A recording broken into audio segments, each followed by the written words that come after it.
Okay. I want to welcome and I want to thank two very important leaders of Europe, two very important voices of clarity and moral clarity and strength who came to support the state of Israel in this dark hour that we are faced with as our enemies has butchered and tortured and abducted and kidnapped so many Israeli citizens, innocent civilians. I want to welcome the Speaker, the President of the European Parliament, Roberta Metsola. I want to welcome the President of the European Commission, Ursula von der Leyen, two great friends of the State of Israel and Jewish people, and two great fighters for morality, decency, and human rights, whose voices must be heard. We are in this very complicated and difficult challenge.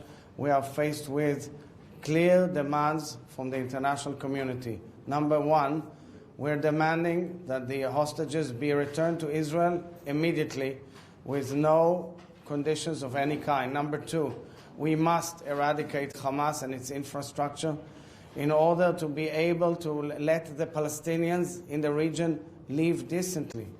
What is happening now in Gaza is that Hamas is stopping and blocking citizens, civilians in Gaza from moving out from the war zone. This is what they're doing. They're using civilians as human shields in order to protect their military intentions and their vile intentions. This is exactly the issue. After destroying their own electricity infrastructure, after destroying their own water infrastructure by missiles and attacks of their own, now they're also holding their citizens as hostages.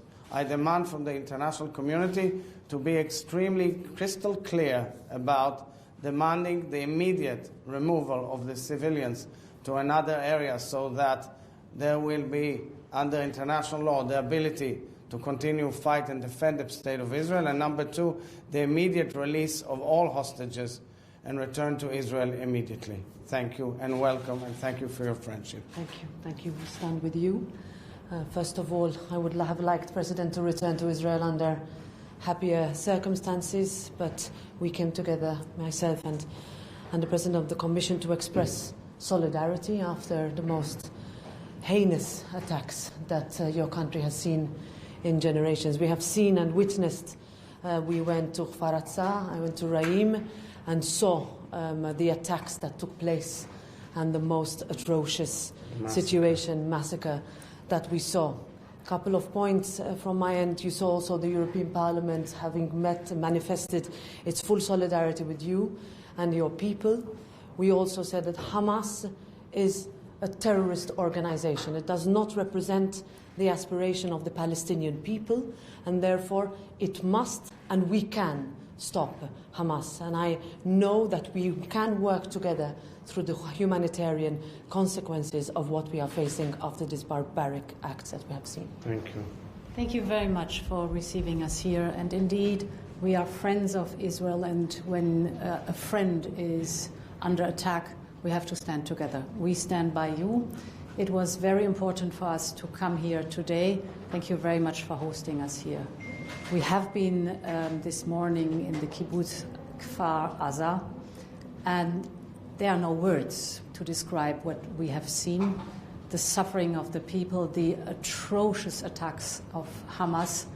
These are acts of war, and therefore Israel has the right to defend itself, and Israel has even the duty to defend and protect its people. I fully subscribe your call on Hamas to release all hostages immediately and to refrain completely from taking civilians as shields, which Hamas is constantly doing. Indeed, Hamas is a threat not only to Israel, but Hamas is also a threat to the Palestinian people. And therefore, again, our call very loud and clearly: release the hostages and stop from taking people as human shields. Thank you. Thank you. Thank you. Thank you. Thank you.